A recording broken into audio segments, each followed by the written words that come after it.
Welcome back. We can output our content from the chatbot by copying and pasting, or we can certainly copy and paste the information from the screen. However, one of the factors that impacts that is the fact that Perplexity provides hyperclicked sources that it uses in order to generate the content. For example, if we hover over this element, this paragraph corresponds to this source.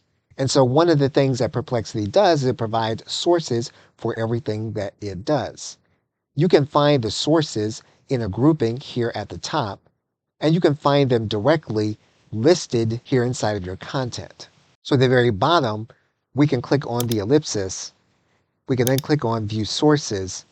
Once we see the sources, we can choose to remove a source. We can click on the element next to the source. We can then click on Remove Source, and that source will then be removed. What you'll see is that Perplexity will then regenerate our content according to the source that has been removed. So you can control the final output of your document based on the sources that you have by removing those that you do not want as part of your content. And then once you have what you want, you can then click Copy. You can rewrite, or what you can even do is to edit your original query here in this area. Okay, so thanks, and I will see you in another video.